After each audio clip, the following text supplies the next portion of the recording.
শ্রীমদ্ ভাগবত মহাপুরাণ এই বিষয়ে আমরা চর্চা করব।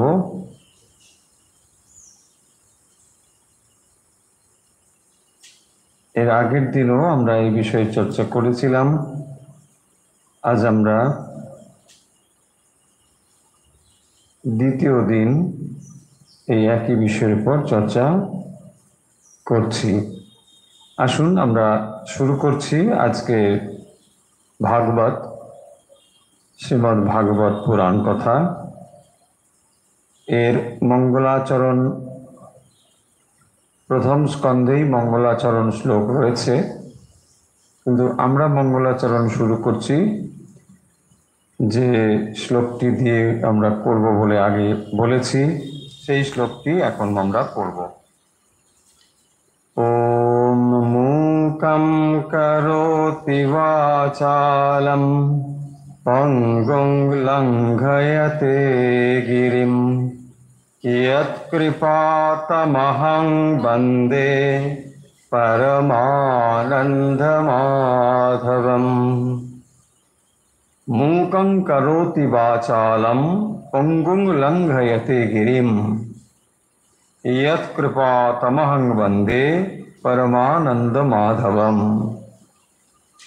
যার কৃপায় मूकं करोति वाचालं, যিনি কথা বলতে পারেন না তাকে বলে মূক।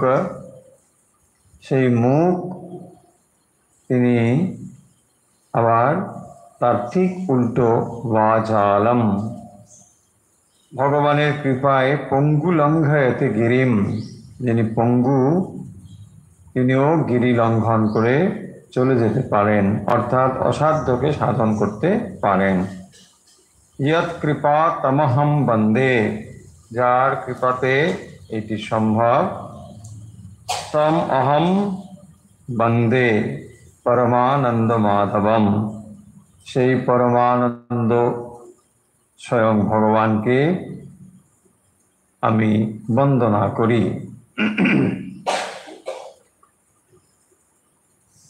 আমরা এর আগের দিন শ্রীমদ্ ভাগবতের সূচনা অংশ, অর্থাৎ প্রথম স্কন্ধের প্রথম শ্লোক, এটি এর আগের দিন আমরা খানিকটা আলোচনা করেছিলাম। শ্রীমদ্ ভাগবত এবং শ্রীমদ্ ভগবত গীতা এর দুটো যে এক নয়, আশা করি আপনারা সবাই মোটামুটি এত সময় জেনে গিয়েছেন বা আগের দিনের ক্লাস থেকে জেনে গিয়েছেন।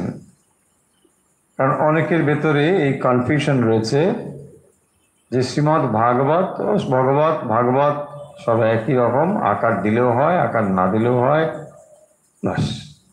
কিন্তু ব্যাপারটা ঠিক তা নয়। শ্রীমদ্ ভগবত গীতা আর শ্রীমদ্ ভাগবত পুরাণ এই দুটোর মধ্যে তফাৎ রয়েছে। ভাগবত মানে ভগবান বিষয়ে, ভগবান যে সমস্ত কথা বলছেন তার কথা, তার প্রসঙ্গ যেখানে রয়েছে সেটি হচ্ছে ভাগবত। আর স্বয়ং যেখানে ভগবান কথা বলছেন সেটি হচ্ছে ভগবত গীতা। ভগবত গীতা হলো ভগবানের নিজের কথা, আর ভাগবতম হলো ভগবানের প্রসঙ্গে কথা। এ দুটো তফাৎ। শ্রীমদ্ ভাগবত আমরা আগেও বলেছি এটি পুরাণ। পুরাণ কাকে বলে? পুরা অপি নব ইতি পুরাণ, যে কথা কালের নিরিখে পুরনো হলেও তা আবার নতুন বলে মনে হয়, সেই কথাই হলো পুরাণ কথা। ভগবানের যে লীলা কথা, সেই পুরাণ কাহিনী যুগ যুগ ধরে মানুষকে ঈশ্বর প্রেরণা দিয়ে এসেছে।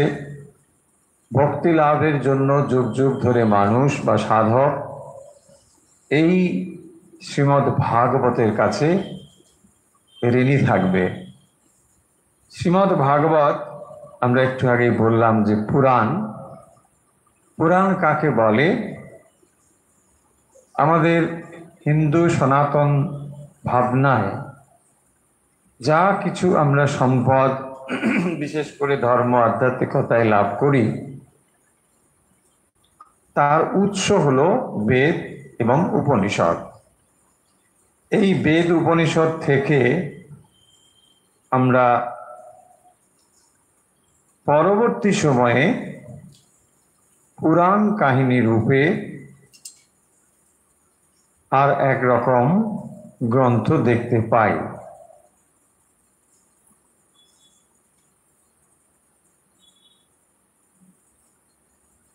তো সেখানে এটি রচনা করা গ্রন্থ, ফলে বোঝাই যাচ্ছে যে এখানে এটা লেখা হয়েছে। এরকম অনেক পুরাণ রয়েছে এবং তার মধ্যে শ্রীমদ্ ভাগবত এটি অন্যতম। এবং এই পুরাণের ভেতরেও অন্যান্য পুরাণের যা বৈশিষ্ট্য, সমস্ত বৈশিষ্ট্য এখানে রয়েছে। পুরাণ মূলত যে বৈদিক শিক্ষা, সেগুলোকে সাধারণ মানুষের কাছে পরিবেশন করার জন্য এই ধরনের পুরাণ লেখা হয়েছে। কারণ এক সময় আমরা দেখেছি যে বৈদিক শিক্ষা সমস্ত মানুষের কাছে পৌঁছতো না, আবার সবাই এর অধিকারীও ছিলেন না। ফলে এই বৈদিক জ্ঞান সম্বন্ধে মানুষের আগ্রহ তো ছিলই, কিন্তু সেগুলোকে লাভ করার জন্য তার পরবর্তী সময়ে এই ধরনের পুরাণ রচনা করা হয়েছে। এবং সেই পুরাণের ভেতরে যেমন আমরা রাজাদের কাহিনী পাবো, তাদের রাজবংশ, বংশ পরিচয়, এর মধ্যে ইতিহাস রয়েছে, তত্ত্বকথা রয়েছে, দর্শন রয়েছে, এরকম নানা বিষয় এই পুরাণের মধ্যে রয়েছে। প্রশ্ন হতে পারে যে এত যদি পুরাণ থাকে, তার মধ্যে আমরা কেন এটাকে বেছে নিয়েছি? এই ভাগবত, শ্রীমদ্ ভাগবত এর একটি বিশেষ বৈশিষ্ট্য আছে। সাধারণত আমরা বুঝি পুরাণ মানে কিছু স্টোরি, গল্প, কিন্তু সমস্ত পুরাণ ঠিক স্টোরি নয়। স্টোরি তো আছেই, কিন্তু স্টোরি অবলম্বন করে এখানে তত্ত্ব পরিবেশিত হয়েছে। এবং সেই জন্যে আমাদের সাধারণ মানুষের অনেকের ধারণা, বা আপনাদেরও হয়তো ধারণা, যে ভাগবত মানে এটা অত কঠিন ব্যাপার নয়, মোটামুটি বসে বসে একটু আয়েস করে করে দেখলেও হবে, শুনলেও হবে, একটু শুনলেও হলো, ঝিমিয়ে কখনো একটু বাস ভাগবত শুনছি। কি শুনছেন? ভাগবত। এরকম একটা ধারণা আমাদের অনেকের আছে। এটা ঠিক ধারণাটা তৈরি হয়েছে অমূলক নয়, এর কারণ রয়েছে পেছনে। কারণটা হচ্ছে এই ভাগবত সপ্তাহ যে হয় নানা জায়গায়, এটি হচ্ছে এর কারণ। কারণ পূর্ণ ভাগবতটি খুব কম মানুষের পড়া আছে। যারা এই ভাগবতটি শুনেছেন বা গল্প টল্প বা কিছু এরকম কথা, তাদের অধিকাংশই ওই যে ভাগবত কথা হয়, যারা প্রফেশনালি ভাগবত কথা পাঠ করেন, মানে রুটি রোজগার করার জন্য, যারা প্রফেশন, 2 দিন 4 দিন একটানা ভাগবত কথা হচ্ছে, সেইখানে কেউ উপস্থিত থেকে এই কথাগুলো বিক্ষিপ্তভাবে কিছু কাহিনী, কিছু কথা শুনেছেন। সেখান থেকে মোটামুটি একটা ধারণা করেছেন যে এই হলো ভাগবত। কিন্তু এটা সম্পূর্ণ ধারণা নয়, এটা অসম্পূর্ণ ধারণা। শ্রীমদ্ ভাগবতের মধ্যে যেমন ভক্তির কথা রয়েছে, এখানে পূর্ণ অদ্বৈত বেদান্তের কথাও রয়েছে। এবং সবসময় এই কথাটি মনে রাখবো যে এই পুরাণ কাহিনীটি শুরু হয়েছে কিন্তু একটি কঠিন ক্রাইসিসের মধ্য দিয়ে। এবং সাধারণত দেখবেন পুরাণের একটা বৈশিষ্ট্য হবে যে যেখানে শরণাগত এবং যার প্রতি শরণাগত হচ্ছেন তার কাহিনী থাকবে। মানে একজন তিনি কিভাবে ভক্ত হয়ে উঠলেন, তিনি মোটেই ভক্ত ছিলেন না, তারপরে তিনি ঈশ্বরে শরণাগত হয়ে গেলেন, এই ধরনের স্টোরি পুরাণের মধ্যে বেশিরভাগ দেখা যায়। এটা বৈশিষ্ট্য যে তিনি ঠিক ভক্ত ছিলেন না, তারপরে তিনি এটা হলেন। আর এইখানে বিশেষ করে এই ভাগবতে যে ক্রাইসিসের কথা বলছিলাম সেটা হচ্ছে যে এখানে পরীক্ষিত একটা মহা বিপদে পড়েছে। দেখুন, সেখান থেকেই এই গল্পের সূচনা হয়েছে। পরীক্ষিতের সমস্যাটা কি? পরীক্ষিত কে না, অর্জুনের নাতি। তো তিনি মানে অভিমন্যুর পুত্র। তো অভিমন্যু মালাটারা গিয়েছেন, তারপরে অনেক পরে রাজা পরীক্ষিত তিনি রাজ্য শাসন করছেন। এই সময়ে সেই কাহিনীর কথা আমরা আগেও বলেছি আপনাদের যে তখন রাজা পরীক্ষিত, এবং তিনি খুবই ধার্মিক রাজা, প্রজানুরঞ্জক রাজা, কিন্তু সেখানে অধর্মের প্রবেশ হলো, কলি প্রবেশ করলো বলে এরকম কাহিনী সব রয়েছে। তার মানে ওই সময় থেকে কলি শুরু হয়েছে। দেখুন, আমরা পুরাণে যে জিনিসগুলো পাবো, আপনি ঠিক মানে এই দিন থেকে কলি শুরু হয়ে গেল এইরকম ব্যাপারটা ঠিক নয়। তাহলে কলির কতগুলো বৈশিষ্ট্য, সেই বৈশিষ্ট্যগুলো আমরা যে সময় দেখতে পাবো তখন থেকেই আমরা মানে কলির সূচনা হয়েছে এটা বলা হবে। কিন্তু অনেকে এখন আমরা কি বলি, ঘোর কলি বলে না, কলি চলছে, এই হবে। তার মানে একটা সেন্স এখানে খুব পরিষ্কার সবার কাছে যে কলি মানে হচ্ছে যেখানে অধর্মের প্রাদুর্ভাব হবে। একদম ঠিক। যেখানে মানে এরকম বলা হয় যে এই কলিতে 3 ভাগ অধর্ম, 1 ভাগ ধর্ম আছে। এই 3 ভাগই অধর্ম, এবং অধর্মেরই জয় জয়কার, তাই হয় সর্বত্র। এবং যখন রাজা পরীক্ষিত এরকম দীর্ঘায় গিয়েছিলেন, সেখানে তিনি কলির দর্শন পান, যেখানে কলি প্রবেশ করেছে। হঠাৎ তিনি বুঝলেন কলি প্রবেশ করেছে। তখন রাজার সঙ্গে অনেক কথাবার্তা রয়েছে, সংক্ষেপে আমরা বলছি। তখন ওই কলি রাজাকে বলছেন যে আমি আপনার রাজত্বে থাকতে চাই।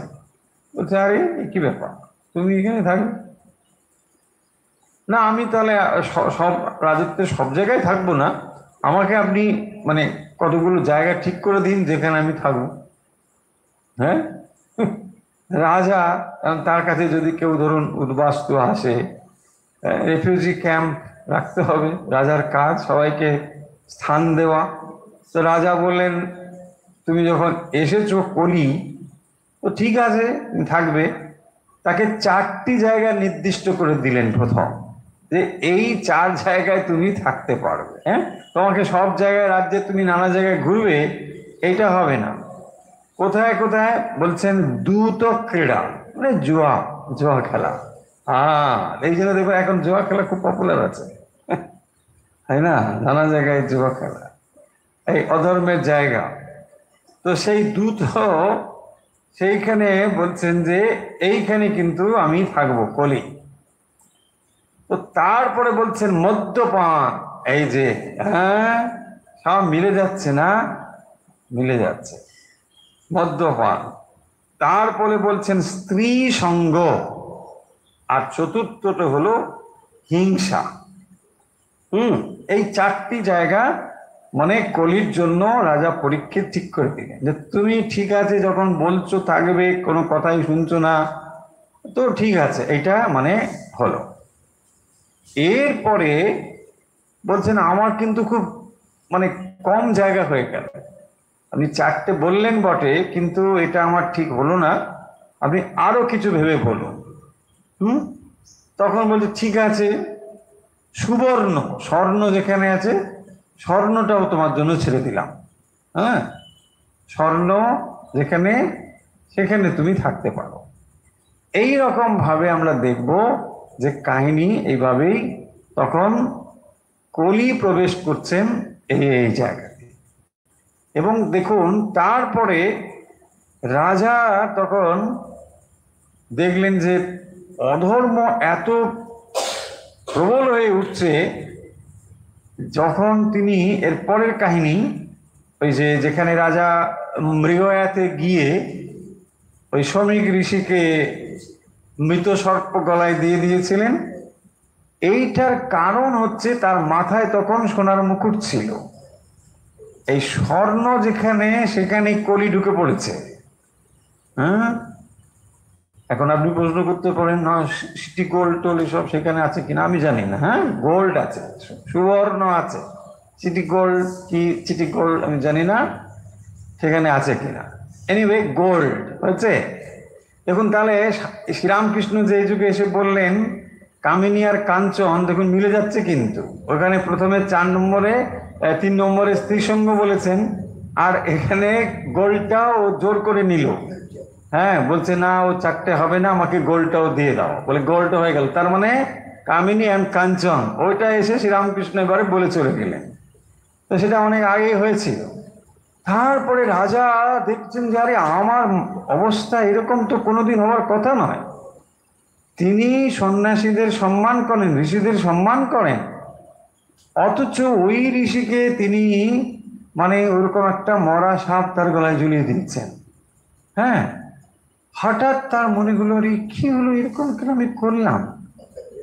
মাথা ঘুরে গেছে, মানে মাথায় স্বর্ণ মুকুট ছিল, এখানে তখন অধর্ম ঢুকেছে, কলি ঢুকেছে, এই জন্যে তখন তার বুদ্ধিটি কাজ করেনি। তার মানে দেখুন যখনই এইরকম এই কামিনী এবং কাঞ্চন এই দুটো জিনিস মানুষের মাথার মধ্যে ঢুকবে, তখন সমস্ত বিদ্যা জ্ঞান বুদ্ধি সমস্ত যাবে।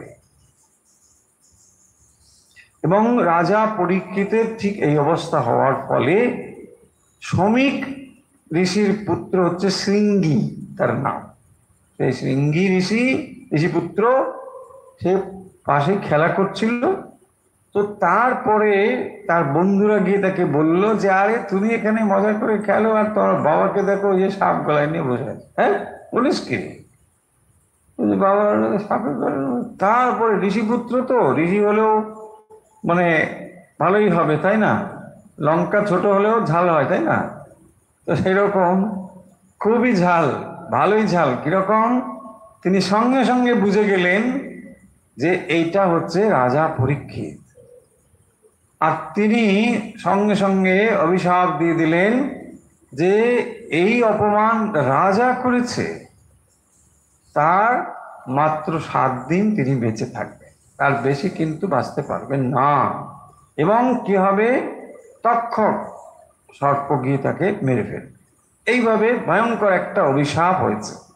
এবং এই অভিশাপ থেকে বাঁচার জন্য, কারণ তিনি জানেন ঋষি বাক্য কিছুতেই লঙ্ঘন করা যাবে না, বরং এখন কাজ আমার যে এই 7 দিন আমি বা মৃত্যুর যে কদিন বাকি রয়েছে কিভাবে তাকে আমি পজিটিভ ওয়েতে কাজে লাগাতে পারি, যাতে করে আমি একটা শুভ সংস্কার নিয়ে মানে শান্তভাবে পৃথিবী থেকে বিদায় নিতে পারি।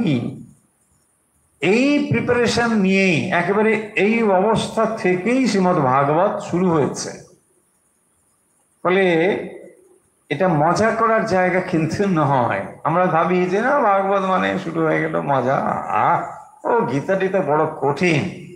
কেউ কেউ লিখেছেন আগের দিনের ওই অল্প কথা শোনার পরে, বুঝি ভাবছিলাম বোধহয় মানে একটু জিরিয়ে নেওয়ার মতন হবে, কিন্তু কিন্তু সেরকম হচ্ছে না। কিরকম একটা হচ্ছে, তার থেকে বরং আপনি অন্য কিছু যদি একটু কিছু মানে গপ্পসপ্প করেন তাহলে ভালো হয়।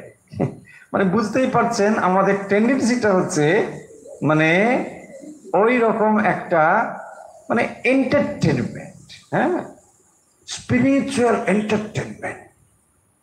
মানে ধর্মটার একটু ছোঁয়া থাকলে ভালো, শুধু একেবারে এন্টারটেনমেন্ট হলে কেমন লাগে, তাই না? ভক্ত তো হাজার হোক, তো এন্টারটেনমেন্ট একেবারে সেটা হয় না। সেই জন্য একটু মানে স্পিরিচুয়াল এন্টারটেনমেন্ট। এই জন্য দেখবেন সেই বক্তৃতাগুলো আপনাদের বেশি ভালো লাগে, যেখানে একটু গপ্পসপ্প হলো, হ্যাঁ, একটু এই কথা হলো, চারটি রস এলো, অনেক রকম রস আছে, তো সেই রসের এই রস এই রস একটু যখন এলো, আহ কি বক্তৃতা, মানে একেবারে আহা কি হলো, আহা কি কি করতে গিয়েছিলেন, কেন আপনি ওগুলো শুনছেন, আপনার সময়টা কোথায়, কি হলো, দেখুন এটা আমাদের আর তখন মনে আসে না। এই জিনিসগুলোই হচ্ছে। তার মানে এই নয় যে এখানে কোনো রস নেই, একেবারে নিরস আপনাকে তা বলা হচ্ছে না। কিন্তু যখন স্টোরি থাকলেও স্টোরিটা হচ্ছে আপনার সেন্ট্রাল মানে ফোকাস নয়। কারণ একজন আসন্ন মৃত্যু মানুষের কাছে গল্প শোনার কোনো সময় নেই, প্রবৃত্তিও নেই। কিন্তু সেই গল্প কার গল্প? ভগবানের গল্প, ভগবানের লীলা কথা। তাই সেই গল্পের মধ্যে রস রয়েছে, সেই রসগুলোকে আস্বাদন করছে। কিন্তু আসন্ন মৃত্যু মানুষ তিনি নিশ্চয়ই আজে বাজে কাহিনী শুনে সময় নষ্ট করবেন না। সেই কারণের জন্য অনেকের ভুল ধারণা রয়েছে, এবং এই ভুল ধারণার কারণ হলো ওই 2 দিন 4 দিন 5 দিন ভাগবত পাঠ। এর জন্যই এটা হয়েছে। কেউ থর ভাগবতটাকে পড়ে দেখেননি। আর এই শ্রীমদ ভাগবত একটা এমন গ্রন্থ যার মধ্যে ভক্তি তো রয়েছে, ভক্তি তো মানে এর সেন্ট্রাল থিম, এর ভেতরে সবসময় ফল্গু ধারার মতো ভক্তি চলেছে। পাশাপাশি এখানে দ্বৈত অদ্বৈত বেদান্তের তত্ত্ব কিন্তু রয়েছে পূর্ণভাবে। তাই গল্পই কেবলমাত্র নয়, এখানে জ্ঞান ভক্তি কর্ম সমস্ত কিছু রয়েছে। তাই মানে পঞ্চম বেদ শ্রীমদ ভাগবতকে বলা হয়। কেউ যদি বেদ উপনিষদ না পড়ার মানে পড়ার না সুযোগ যদি পান, তাহলে এই শ্রীমদ ভাগবত যদি পাঠ করেন তাহলে সব জানতে পারবে। এত এখানে কথা রয়েছে, সরসভাবেই রয়েছে, এমন নয় যে এটা খুব কঠিন ভাবে বলা হয়েছে। তবে হ্যাঁ, আপনি যখন গীতা পাঠ করেছেন, গীতার যে সংস্কৃত তার থেকে এই সংস্কৃতের মধ্যে একটু তফাৎ আছে। শ্রীমদ ভগবত গীতাতে দেখুন, সেটাও ব্যাসদেবের লেখা, এটাও ব্যাসদেব রচিত, কিন্তু এই রচনার মধ্যে তফাৎ রয়েছে। এবং শ্রীমদ ভাগবতের মানে যে ছন্দ, যে সংস্কৃত সুললিত, অত্যন্ত গভীর, কিন্তু সবাই হয়তো তার তাৎপর্য গ্রহণে মানে ওই ব্যাকরণ শাস্ত্র এই জিনিসগুলো হয়তো আমরা নাও বুঝতে পারি। খুব একটা প্রয়োজনও যে রয়েছে তাও বলবো না, বিশেষ করে ভক্তের দৃষ্টিভঙ্গিতে প্রয়োজন অতটা নেই। কিন্তু এর মূল জিনিসগুলো আমাদের জানতে হবে, এবং সেই কারণের জন্য আমরা এটা পড়ছি। আশা করছি আপনারা নিরাশ বা হতাশ হবেন না, কারণ এর রসটা পেতে গেলে একটু সময় লাগবে। যে প্রথমেই এসে যদি মনে হয় একটা কিছু কাহিনী শোষণা হলো, দানব এসে গেল, এগুলো সবই রয়েছে, কিন্তু পরে ধীরে ধীরে আমরা সেখানে যাব। প্রথম স্কন্দ, এটা অনেকগুলো অধ্যায় রয়েছে, 19টা। তো আমরা সেগুলো একটু একটু করে পড়ব।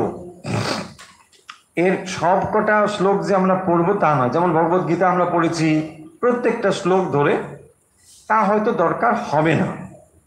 মূল বিষয়টি বোঝার জন্য যেটা যেটা দরকার হবে সেগুলো আমরা বলবো। এর প্রথম যে 3টে শ্লোক, মানে প্রথম স্কন্ধের প্রথম অধ্যায়ের প্রথম যে 3টি শ্লোক, এই 3টি শ্লোকের মধ্যে আবার প্রথম যে শ্লোকটি, এইটি একেবারে মানে এতটাই গুরুত্ব এর রয়েছে যে যখন আমরা মানে গায়ত্রী মন্ত্রের কথা বলি, দেখবেন এই ছন্দ, এই শ্লোকটি একেবারে গায়ত্রী মন্ত্রের মতোই পবিত্র। সত্যম পরম ধীমহি ভর্গো দেবস্য ধীমহি, ওখানে রয়েছে না?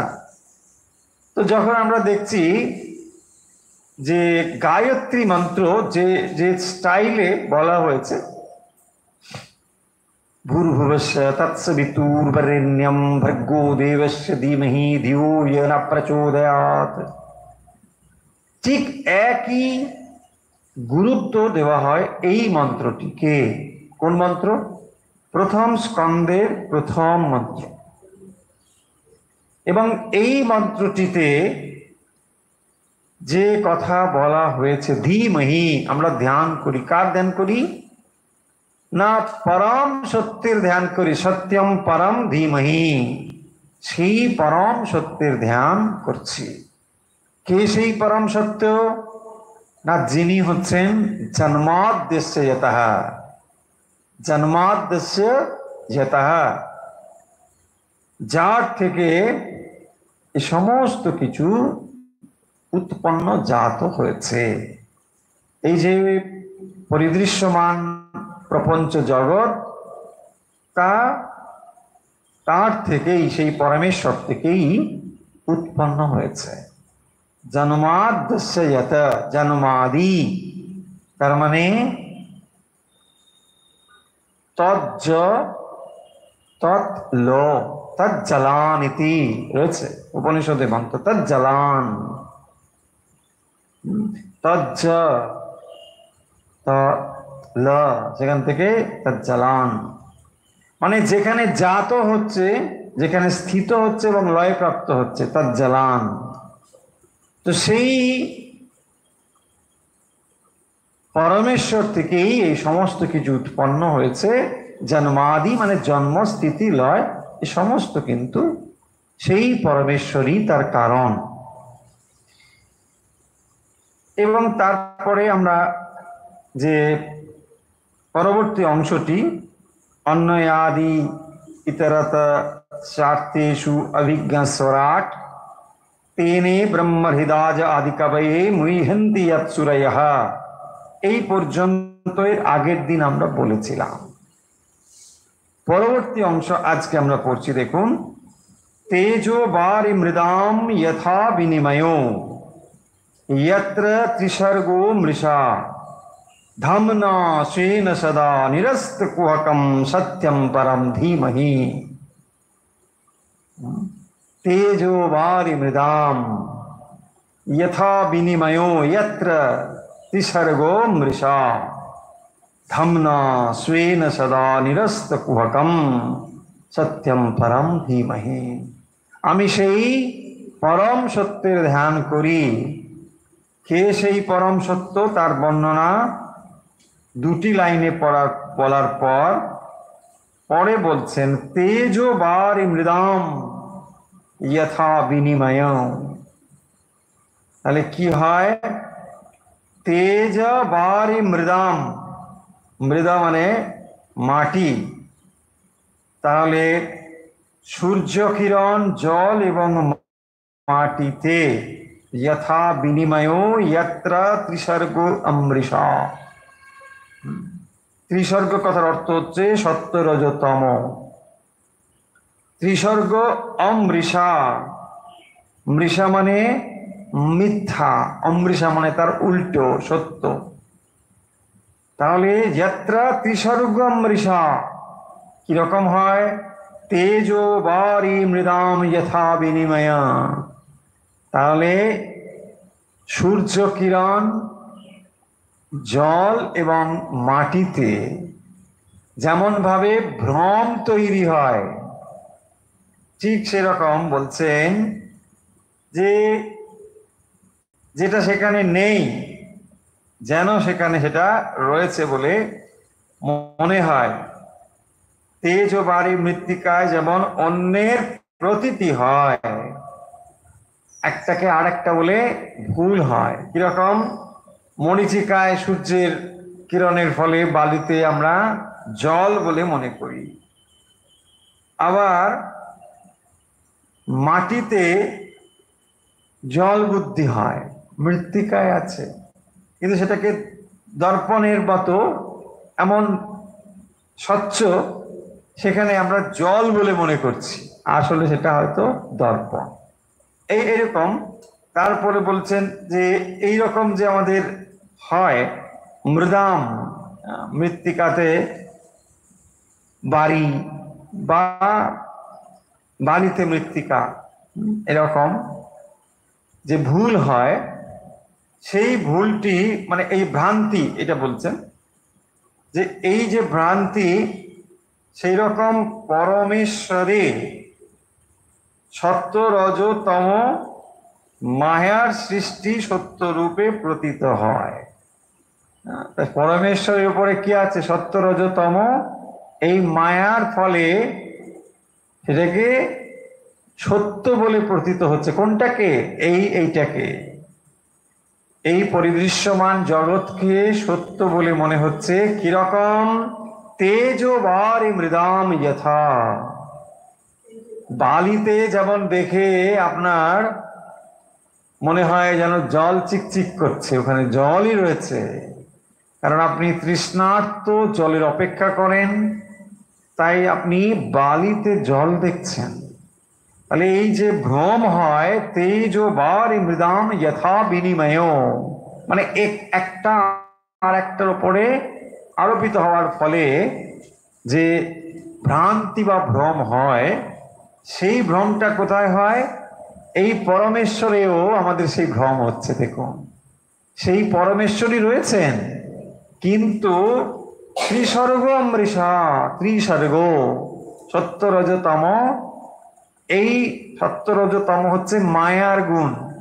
তাহলে সেই মায়া থাকার ফলে যেটা আসলে মিথ্যা, সেই মিথ্যাটিকে সত্য বলে মনে হচ্ছে। কিরকম? তেজ বারি মৃদাম। দেখুন কি সুললিত ভাবে শ্রীমৎ ভাগবত আমাদের কাছে বলছেন যে এই পরমেশ্বরী সর্বত্র রয়েছেন, সত্যম পরম ধীমহি, কিন্তু তুমি তাকে দেখতে পাচ্ছ না, মায়ার আবরণটি রয়েছে বলে। কিরকম সেটি? না, সেটি হচ্ছে তেজ বারি মৃদাম।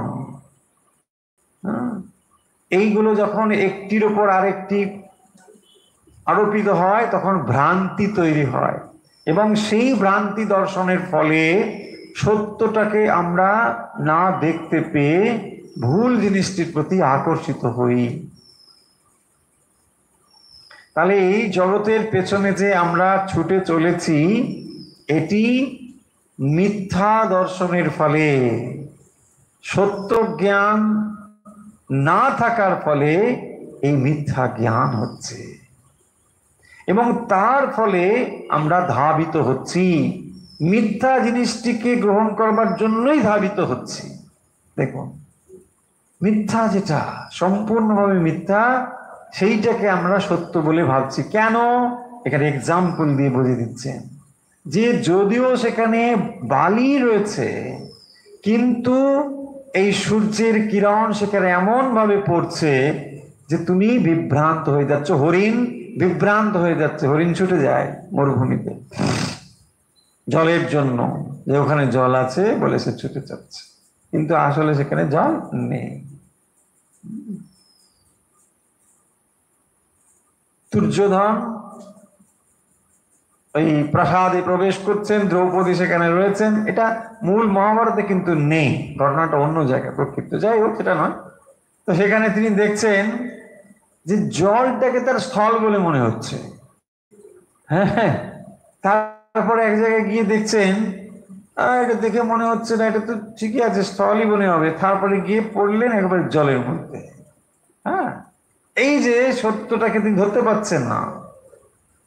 এবং আমাদের অনেক সময় হয়, আমাদের অনেক সময় নয়, সর্বদাই হয়ে চলেছে।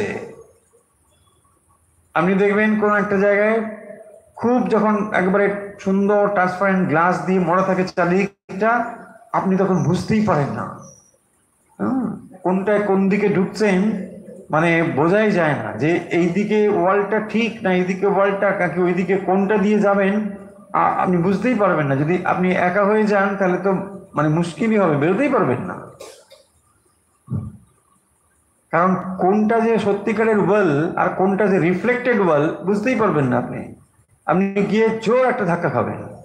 হ্যাঁ, সেই জন্য অনেক সময় এরকম যেখানে ভ্রান্তি হতে পারে, একটা কিছু লিখে হয়তো গোল একটা দেওয়া থাকলো, কিছু একটা কালার দেওয়া থাকলো, যাতে করে আপনি বুঝতে পারেন যে এটা আসলে গ্লাস আছে। বোঝা যাচ্ছে?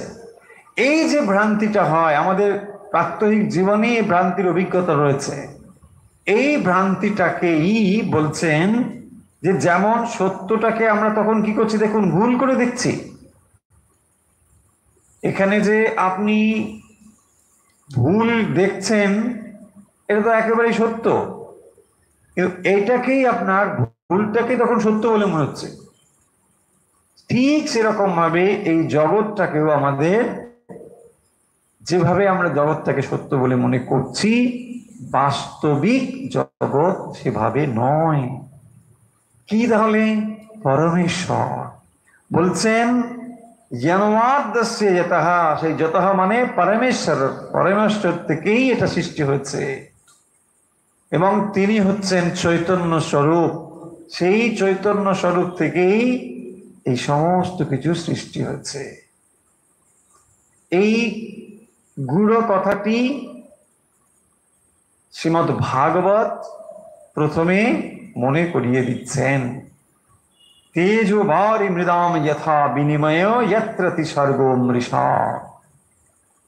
ত্রিসর্গ অমৃষা মানে সত্য। ধামনা স্বেন সদা নিরস্ত কুহকম। তাহলে সেই যে পরমেশ্বর তিনি কিরকম না, স্বেন ধামনা তার নিজের তেজের দ্বারা,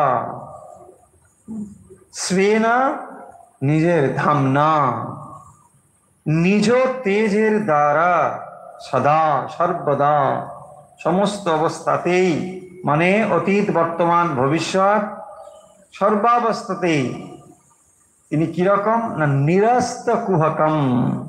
কুহক মানে হচ্ছে মায়া।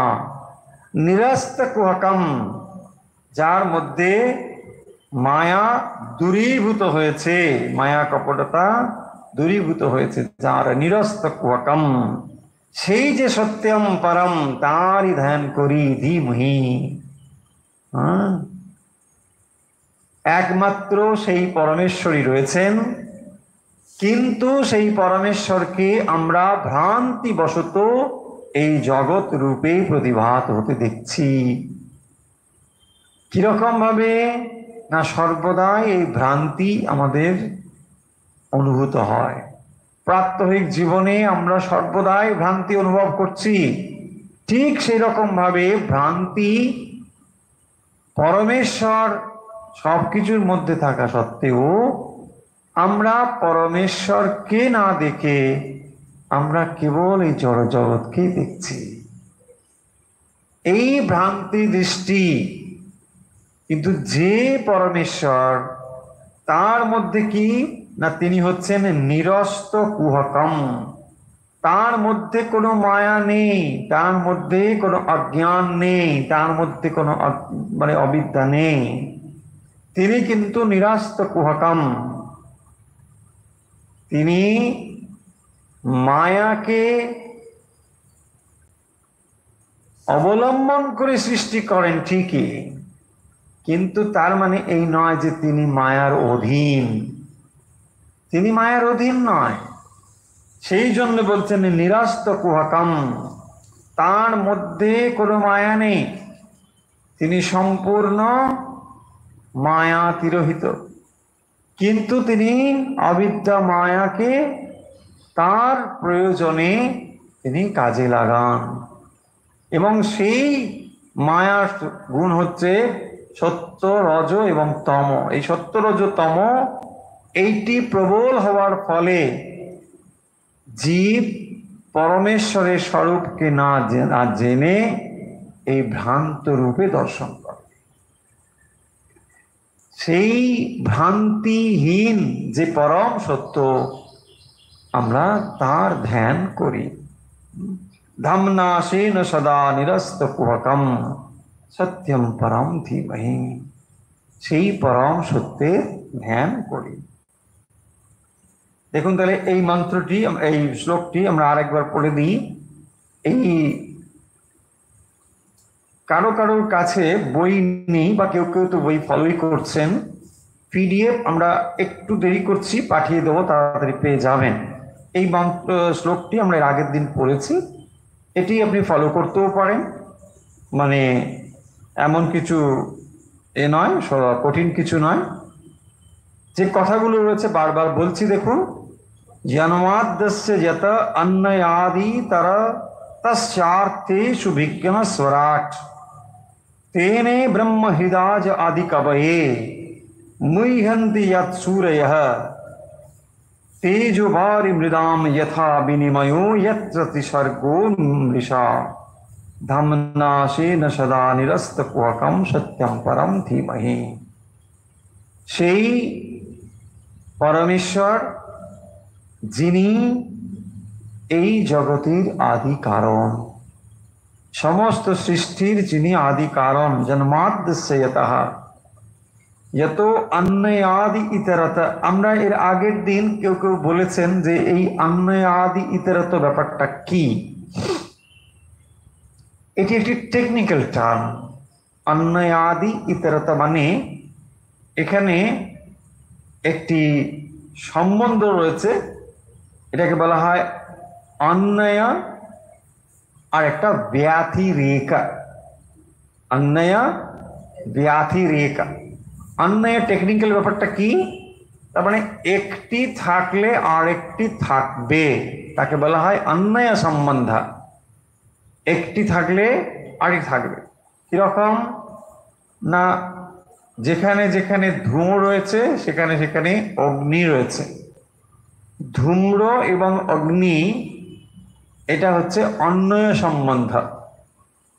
তার মানে ধূম যেখানে সেখানে অগ্নি অবশ্যই রয়েছে। যদিও অগ্নি আপনি দেখতে যদি নাও পান, তাহলেও আপনি 100% নিশ্চিত যে ওখানে অগ্নি রয়েছে। ঠিক সেরকম এই পরমেশ্বরকে আপনি দেখতে পাচ্ছেন না, তাহলে কি দেখতে পাচ্ছেন? যেমন অগ্নি এবং ধূম, ঠিক এখানে ধূমকে দেখতে পাচ্ছেন। এখান থেকে আপনি নিশ্চয়ই ইনফার করতে যেমন পারেন এই পরমেশ্বর এখানে নিশ্চয়ই রয়েছে, তা নাহলে এটা হতে পারে না। অগ্নি এবং ধূম এই সম্বন্ধটিকে বলা হয়েছে অন্বয় সম্বন্ধ। বোঝা গেল? এই জন্য হয়তো কারো একটু বুঝতে অসুবিধা হয়েছিল, আমরা আগের দিন লিখেও দিয়েছিলাম মনে হয়। ইতরতঃ, ইতরত মানে ওই যে ব্যাথি রেখা, এইটা সম্বন্ধ। ব্যাথি রেখা মানে নেগেটিভ হয়েছে, তার মানে এটা থাকলে এটা থাকবে, এটা না থাকলে এটা থাকবে না, দ্যাটস অল। এই সম্বন্ধটাকে বলা হয় ব্যাথি রেখা। তার মানে যেখানে অগ্নি নেই সেখানে ধুঁয়ো নেই, যেখানে ধুঁয়ো নেই সেখানে অগ্নিও নেই। এই মানে একটার সঙ্গে আরেকটা রিলেটেড। এটা থাকলে এটা থাকবে, এটা থাকলে না থাকলে এটা থাকবে না। এই যে ব্যাপারটি, তাকেই বলা হয়েছে অন্নয়াদি ইতরতা স্বার্থেষু। ওই অর্থেষু মানে কার্যেষু, কার্যে। অর্থেষু অভিজ্ঞ স্বরাট। যিনি সেই পরমেশ্বর সম্বন্ধে বলছেন তিনি হচ্ছেন অভিজ্ঞ স্বরাট। অভিজ্ঞ মানে আমরা জ্ঞানবান, অভিজ্ঞ শব্দের অর্থ জ্ঞানবান। তার মানে এই যে সৃষ্টি ক্রিয়াটি বা স্থিতি এবং সংহার, এই যে ক্রিয়া, এর পেছনে একটা ইন্টেলেক্ট রয়েছে, একটা বুদ্ধি রয়েছে, এটা এমনি এমনি হচ্ছে না। সেই জন্য বলা হয়েছে অভিজ্ঞা, জ্ঞানবান। এখানে একটা জ্ঞানের ব্যাপার রয়েছে। ওই যে সব চিত আনন্দ, সেই চিত শক্তি হচ্ছে এই জ্ঞান শক্তি। সৎ মানে অস্তিত্ব, এক্সিস্টেন্স, চিত হলো জ্ঞান, এবং আনন্দ হলো আনন্দ। সচ্চিত আনন্দ, এবং তিনি হচ্ছেন স্বরাট। স্বরাট কাকে বলে এর আগের দিন আমরা বলেছিলাম।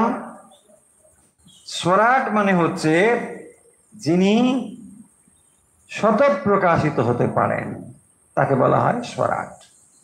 যার প্রকাশ কারো উপর নির্ভর করে না, তাকে বলা হয় স্বরাট।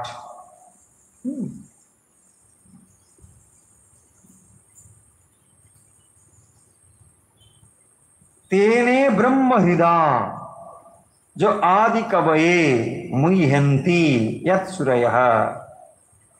তারপরে কি বলছেন না, ব্রহ্ম হৃদয়, হৃদয়ে মনের দ্বারা, यत् सूरय ব্রহ্মাদি দেবতাগণ মুহ্যন্তি মোহপ্রাপ্ত হন, মোহপ্রাপ্ত হন।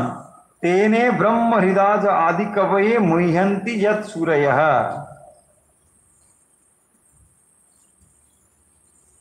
তারপরে তাহলে কি বলছেন, তারপরে বলতে লক্ষ্য করুন যে বেদে ব্রহ্মাদি দেবতাগণ মোহপ্রাপ্ত হন, সেই বেদকে যিনি ব্রহ্মার হৃদয়ে মনের দ্বারা সঞ্চার করেছিলেন, এই হচ্ছে এর অর্থ। বেদে ব্রহ্মাদি দেবতাগণ মোহপ্রাপ্ত হন, তেনে ব্রহ্ম হৃদয় আদি কবয়ে, আদি কবি হচ্ছেন ব্রহ্মা। তেনে ব্রহ্ম, দেখুন এখানে শব্দগুলো, তেনে ব্রহ্ম হৃদয়, প্রথম হচ্ছে ব্রহ্ম, ব্রহ্ম মানে এখানে ব্রহ্ম শব্দ অর্থ বেদ। তেনে ব্রহ্ম হৃদয় আদি কবয়ে মুহ্যন্তি यत् सूरयः। বেদে ব্রহ্মাদি যে সমস্ত দেবতাগণ তারা মোহপ্রাপ্ত হন, তাদের মধ্যেও মোহ রয়েছে, মোহ তাদের মধ্যেও রয়েছে। সেই বেদকে যিনি ব্রহ্মার হৃদয়ে মনের দ্বারা সঞ্চার করেছিলেন, সেই বেদকে যিনি ব্রহ্মার হৃদয়ে, তেনে ব্রহ্ম হৃদয়, মনের দ্বারাই তিনি করতে পেরেছিলেন। কে? পরমেশ্বর থেকে। আর পরমেশ্বর থেকে সেটি ব্রহ্মার কাছে এলো, কারণ ব্রহ্মা সৃষ্টিকর্তা। তো তিনি যখন সৃষ্টি করবেন তাহলে বেদের মধ্যে সেই জ্ঞান রয়েছে, সেই পরমেশ্বর থেকে যে জ্ঞান ব্রহ্মার কাছে এসেছিল। কিভাবে এসেছিল? হৃদয়, মনে মনে, সংকল্প মাত্রে। তাকে অনলাইন ক্লাস করতে হয়নি, মনে মনে সংকল্প করলেন, হয়ে গেল। তিনি মনে ভাবলেন, তখন ব্রহ্মার কাছে এই জ্ঞান এলো। তেজ বারি মৃদাম যথা বিনিময় यत्र तिसर्गम मृषा धमना शेन सदा निरस्त कुहकम सत्यम परम धीमहि। সেই পরমেশ্বরের আমরা ধ্যান করছি, যিনি কিরকম না তেজ ভারি মৃদাম যথা বিনিময়। এখানে যেমন এই উপাদানগুলো একটার পর একটা আরোপিত হওয়ার ফলে ভ্রান্তি হয়, ভুল হয়, আমাদের মনে ভুল ধারণা হয়, ঠিক সেরকম ভাবে সেই পরমেশ্বরের উপরেই এই মায়া শক্তির প্রভাব থাকার ফলে আমরা পরমেশ্বরকে স্বস্বরূপে না জানতে পেরে আমরা এই জগৎকে দেখে বিভ্রান্ত হই। তাহলে এই জগতের পেছনে সেই পরম সত্য পরমেশ্বর রয়েছেন। এই কথা দিয়ে শুরু করছেন শ্রীমদ্ ভাগবত। একেবারে প্রথমে যে মঙ্গলাচরণ শ্লোক রয়েছে এটি হলো তার প্রথম শ্লোক। দ্বিতীয় শ্লোকটি আজকে বোধহয় আমরা পড়ব না, তবুও খানিকটা ধারণা আপনাদের একটু দিয়ে দিই, এর পরদিন আমরা সেটি বেশি করে পড়ব। এর ভেতরে যে কাহিনীগুলো রয়েছে, দেখবেন কাহিনীগুলো একটু অপেক্ষা করুন, কাহিনীগুলো সব রয়েছে, কিন্তু আমরা এক একটা স্কন্ধ ধরে ধরে পড়ব, এবং সেই স্কন্ধের যে সমস্ত শ্লোক পড়ব তা হয়তো নয়, আর প্রয়োজনও নেই, আগেই বলেছি। আমরা আপনারা অনেকে বই কোনটা ফলো করবেন এটা বলেন, আমরা বলেওছি যে দেখুন, যদি বাইরের থেকে মানে বাইরের পাবলিকেশন থেকে বই কেনেন, তাহলে ভাগবতের বই অনেক রয়েছে, মানে নাম করারই দরকার নেই, যে কোনো একটা ফলো করলেই মূল ভাগবতের যে শ্লোকগুলো পেয়ে যাবে। কিন্তু যদি মঠ মিশনের পাবলিকেশন বা উদ্বোধন পাবলিকেশন খোঁজেন, তো তাহলে বলবো যে পূজনীয় গীতানন্দজি মহারাজের একটি বই রয়েছে, কিন্তু সেটাও যে সম্পূর্ণ ভাগবত তা নয়। তিনি ভাগবত একটা বিশাল মানে সমুদ্রের মতো, বুঝতে পেরেছেন নিশ্চয়ই। তো সেই জন্য তিনি করেছেন কি, তিনি প্রধান প্রধান অংশগুলো নিয়ে একটা গ্রন্থ করেছেন, সেটাও খুব একটা পাতলা নয়, বেশ মোটামুটি ভালোই ভলিউম আছে, কিন্তু এইটি আপনি পড়লে একটা পূর্ণ ধারণা পেয়ে যাবেন। সেই রকমই কাজ তিনি করেছেন। সেই জন্য এক একটা চ্যাপ্টার, একটা 30 স্কন্ধ ধরে ধরে সেখানে যা যা প্রধান জিনিস রয়েছে সেগুলোকে শ্লোক আকারে তুলে তার একটা ব্যাখ্যা দিয়েছে। এই বইটি ফলো করতে পারেন। কিন্তু এছাড়াও যে শ্লোকগুলো আমাদের দরকার হবে, আমরা জায়গায় জায়গায় যেখানে দরকার হবে বলে যাব। আর পিডিএফ একটু অপেক্ষা করুন, পূর্ণভাবে তৈরি হয়ে গেলে আপনার কাছে আমরা খুব দ্রুত পাঠিয়ে দেবো, পেয়ে যাবেন। তো আর আগে যদি আপনাদের খুবই অধৈর্য মনে হয় যে কিচ্ছু নেই, ক্লাস করতে পারছি না, খুবই কষ্ট লাগছে, কি করি, মহারাজ পাঠাচ্ছে না, তাহলে কষ্ট করে গীতানন্দী মহারাজের বইটা কিনে নিতে পারেন, ওখানে হাতের কাছে এগুলো পেয়ে যাবেন। আর নাহলে একটু অপেক্ষা করুন, তাহলে এগুলো পাবেন। তো 2 নম্বরে দেখুন, 2 নম্বরে যে শ্লোকটি রয়েছে, ধর্ম প্রজ্জিত কৈতবোত্র পরমো নির্মৎসরাণাম সতাম ভেদ্যম বাস্তবমত্র বস্তু শিবদম তাপত্রয়োন্মূলনম শ্রীমদ্ভাগবতে মহামণিকৃতে কিংবা পরৈरीश्वर সদ্যো হৃদ্য বরুদ্ধতেত্র কৃতিভি শুশ্রূষিভি তৎলক্ষণা। তো এই পরবর্তী যে শ্লোক, সেখানে ভাগবত নিজেই মানে বলছেন যে এটা কি, মানে এই শাস্ত্রটি কি, কেন এই শাস্ত্র, তার সমস্ত কথা ধীরে ধীরে শ্রীমদ্ ভাগবত নিজেই বলবেন। এবং এই ভাগবত যে কেন আমাদের প্রয়োজনীয় গ্রন্থ, এর মধ্যে কি রয়েছে সে কথা এখানে রয়েছে।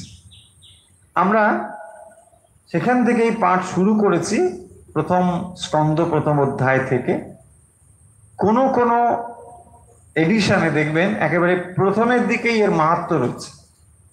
সেখানে ভক্তির সঙ্গে নারদের কথা, নারদ মুনির সঙ্গে ব্যাসদেবের কথা, এসব নানা কিছু কাহিনী সেখানে দেওয়া হয়েছে। সেই কাহিনী অংশ আমরা পেরিয়ে যাচ্ছি না, কাহিনী আসবে, কাহিনীও পরপর যেখানে যেখানে দরকার হবে আমরা প্রসঙ্গত কাহিনীগুলো আপনাদেরকে শুনিয়ে দেব, কিন্তু শ্লোকগুলো আমরা শুনব। এই শ্লোকের মধ্যে যে ভাবগুলো রয়েছে, যে গভীর তত্ত্বগুলো রয়েছে, সেগুলো একটু একটু করে বুঝতে চেষ্টা করব। তাহলে শ্রীমদ্ ভাগবত এটা একদিকে যেমন ভক্তির কথা বলে, এর ভেতরে যেমন একটু আগে বললাম যে কাহিনী রয়েছে, সেই কাহিনীগুলো আমাদেরকে গভীরভাবে ভগবানের দিকে আকর্ষণ করে। সেই কারণের জন্যই এই ভাগবত আমাদের এত প্রিয়, অনেক বেশি প্রিয়, এই জন্য যে এর মধ্যে ভগবানের কথা গল্পের ভেতর দিয়ে, কাহিনীর ভেতর দিয়ে, যেহেতু আমরা অনেকেই কাহিনী শুনতে পছন্দ করি, স্বাভাবিকভাবে কাহিনীর অবলম্বন দিয়ে মনটাকে নিয়ে যাওয়া হচ্ছে ঈশ্বরের দিকে। এবং সেই কাহিনীগুলোকে যদি আমরা মন দিয়ে শুনি, এবং আপনারা নিশ্চয়ই এই কাহিনীটা শুনেছেন যে পরীক্ষিত যখন এই কথাগুলো শুনছিলেন তিনি এক টানা শুনে যাচ্ছেন, নন স্টপ, এবং তিনি আরো শুনতে চাইছেন যে ভগবানের এই সমস্ত কথা, যখন লীলা কথা ধীরে ধীরে একটার পর একটা স্কন্ধ পেরিয়ে পেরিয়ে যাচ্ছে, তো তখন তিনি আরো শুনতে আগ্রহী। দেখুন, একজন মানুষ কিছুদিন পরেই মারা যাবেন, অথচ তিনি এই ভগবত কথাগুলো শোনার জন্য উদ্গ্রীব হয়েছেন। এটা তার ভেতরে শুভ সংস্কার ছিল বলেই হয়েছে, তা না হলে সাধারণ মানুষের এটা হবে না। তাহলে কি হবে? এই মৃত্যুর পূর্বে যত জাগতিক জিনিস আসবে, ওর থেকে ধার নিয়েছিলাম দিয়ে দেবে, ওইটা করবে, ওইখানে ওকে এটা দেবে, ব্যাংকে ওইখানে টাকা আছে, ওইখানে করছে, বাবা তুমি একটু ভগবানের নাম করো, আর ভগবান হয় না? তো দেখুন সিনেমায় টিনেমায় দেখায় তো ওরকম, তাই না? মানে করতে করতে চুপ মরে গেল। তার মানে মৃত্যুর জন্য তিনি কিভাবে প্রস্তুত হচ্ছেন লক্ষ্য করুন। আর শ্রীরামকৃষ্ণ কি বলছেন? বলছে না, সময় কাটে না, বেড়া বাঁধছি। কি করবে? সময় কাটে না, বসে বসে বেড়া বাঁধছে। হ্যাঁ, 80 বছরের বৃদ্ধ, কিন্তু কি করবে? বলছে না, আমি না একা থাকতে পারি না, কাজ না হলে আমি বাড়ি পাবে বা। হ্যাঁ, ওয়ার্কহলিক, অ্যালকোহলিক বলেছে ওয়ার্কহলিক। কাজ একটা ছাড়া সে থাকতে পারবে না। এই হচ্ছে আমাদের অবস্থা। আর শ্রীমদ্ ভাগবতে রাজা পরীক্ষিত তিনি ভগবত কথা শোনার জন্য প্রস্তুত। এবং একটা দৃষ্টি থেকে দেখলে দেখুন, রাজা পরীক্ষিত অন্তত নিশ্চিত যে 7 দিনের আগে তো মারা যাবে না, তাই না? ঋষি বলেছেন 7 দিন পরে মৃত্যু হবে, কিন্তু দ্বিতীয় দিনে মৃত্যু হয়ে যাবে এটা কিন্তু হবে না। ঋষি বাক্য একটু এদিক ওদিক হবে না। কিন্তু আমরা জানি না যে 7 দিনও আদৌ আমাদের হাতে আছে কিনা, আমরা জানি না। কিন্তু আমরা বড়ই নিশ্চিন্ত জীবন যাপন করছি। শ্রীমদ্ ভাগবত আমাদের এই কথাগুলো মনে করিয়ে দেয় যে সর্বদাই মৃত্যুর জন্য প্রস্তুত থাকো। এটা ভয়ঙ্কর কথা নয়, এটা ভয় পাইয়ে দেবার কথা নয়। বলছিস তাহলে ভোগ করবো কি করে? কি ভোগ করবে? কি ভোগ করবেন? শুধু কি আমরা আর আটি, ব্যাস, চামড়া খেলে অম্লশূল, কি ভোগ করবেন? শ্রীরামকৃষ্ণ বলছে। হ্যাঁ, কিন্তু মৃত্যুর কথা মনে রাখলে জীবন আরো বেশি আনন্দময় এবং গুরুত্বপূর্ণ হবে, ঠিক ঠিক ফ্রুটফুল হবে। প্রস্থান আছে বলেই জীবন এত মাধুর্যময়। সেই জন্যই দেখবেন যে যা কিছু করবার রয়েছে তাড়াতাড়ি করে ফেলতে হবে। এই যে একটি প্রস্তুতি, এই যে একটি ব্যস্ততা, এই ছন্দ যদি জীবনে না আসে তাহলে জীবন কখনোই পূর্ণতার দিকে যেতে পারে না। শাস্ত্র পাঠের এটাই হচ্ছে তাৎপর্য। সে পুরাণী হোক আর বেদ উপনিষদই হোক আর যাই হোক, শাস্ত্র আমাদের বারবার এটাই মনে করিয়ে দেয় যে প্রস্থানের জন্য প্রস্তুত হতে হবে। যে কোনো মুহূর্তে প্রস্থান আসতে পারে, তুমি তার জন্যে প্রস্তুত হয়ে থাকো।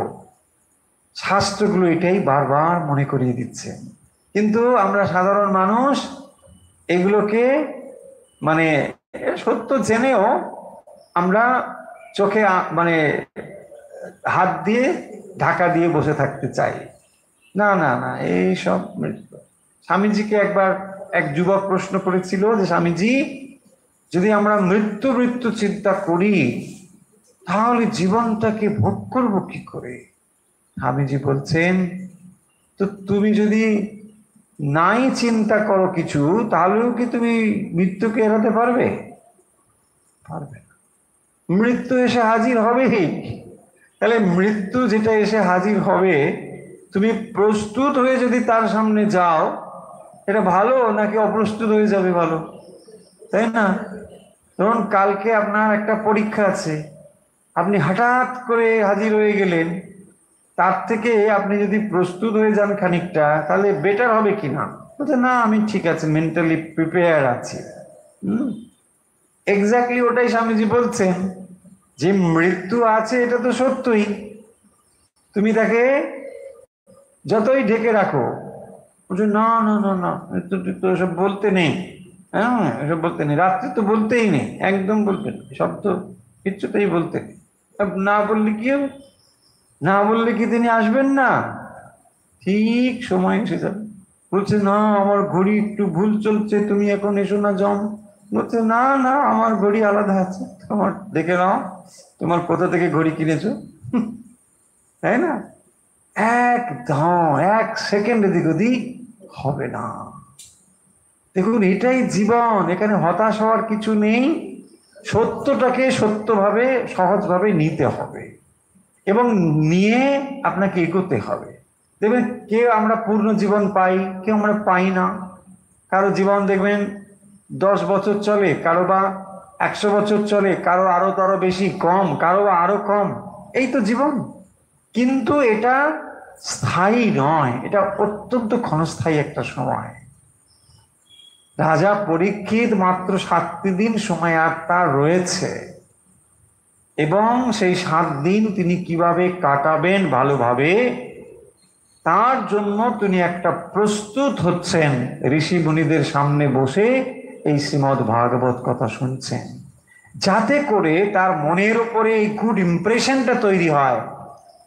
সেই গুড ইমপ্রেশনের দ্বারা যদি তার প্রস্থান হয়, হ্যাঁ, আমরা ভগবত গীতায় পড়েছি তো, যেখানে মৃত্যুর সময়ে যে যা চিন্তা করতে করতে প্রয়াণ হবে, তো তখন সে সেই ভাব প্রাপ্ত হবে।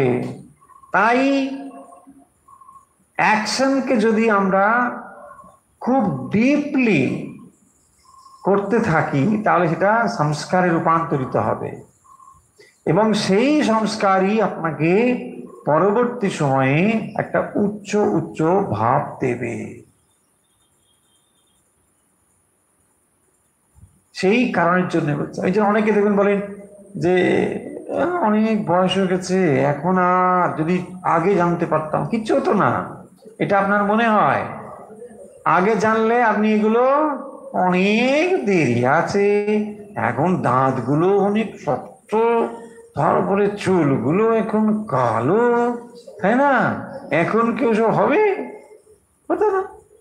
আবার দেখুন, আপনি যখন এটা করছেন, তখন এটা দেরি বলে বলবেন না, কারণ আপনার জার্নি আপনাকে করতেই হবে। তাই জন্যে এটা কোনো লেট হয়ে গেল এরকম ভাববেন না। যখনই আপনি করছেন তখনই এটা আপনাকে কাজে দেবে। এটা এমন একটা জিনিস, আপনি যদি 80+ হন, তাতেও কিছু নেই। যত সময় আপনার জীবন রয়েছে, তত সময়ও যদি আপনি দুটো কথা শুনে যেতে পারেন, দেখবেন আপনার জীবন অর্থপূর্ণ হবে। কারণ ওই কথাটা শুনেও তো আপনি প্রস্থান করলেন, একটা ভালো কথাও তো শ্রবণ করলেন। সেই কারণের জন্যেই মানে হতাশ হবেন না যে 80 বছর হয়ে গেছে, আর এসব শুনে কি করব। কি করবেন তাহলে? বসে বসে কি করবেন? হ্যাঁ, পান খাবে আর ওই পরনিন্দা পরচর্চা। আমি তো অনেক সময় বলি যে বৃদ্ধের লক্ষণ কি দেখবেন, সেই বৃদ্ধ এরকম হয়, 30 বছরেও বৃদ্ধ হয়, আবার 80 বছরেও যুবক হয়, হতে পারে। বৃদ্ধের লক্ষণ হচ্ছে যিনি কেবল অতীত নিয়ে বেঁচে থাকেন, তাকে বলে বৃদ্ধ, আর কিচ্ছু না। 80 বছরে কি দেবে? দেখা হলেই, আরে আমরা যে স্কুলে পড়তুম, সেই স্কুলের কাছে একটা অমুক ছিল, হ্যাঁ, কি সুন্দর দিনগুলো ছিল, মানে ভাবাই যায়। এই হচ্ছে বৃদ্ধের লক্ষ্য, মানে কেবল অতীতকে আঁকড়ে বেঁচে থাকবে। এই তার কাছে ভবিষ্যৎ পরিকল্পনা নেই, তার কাছে একটা এগিয়ে যাওয়ার চিন্তা নেই। যত সময় পর্যন্ত আপনি 80, 90, 100 যতই আপনার শরীরের বয়স হোক না কেন, আপনার ভেতরে যত সময় নতুন পরিকল্পনা আছে যে হ্যাঁ আমি এই করব, ওই করব, সেই করব, সেটা আপনার আত্মিক উন্নয়নের জন্য, এমন নয় যে আপনি নানা কিছু করবেন, মানে ওরকম না যে আমি হ্যাঁ এটা পড়বো, এই শাস্ত্রটা জানবো, তখনই দেখবেন আপনি যুবক আছেন যে কোনো অবস্থা। চলুন আজকে তাহলে শ্রীমদ্ ভাগবত পাঠ আমরা এখানেই শেষ করছি।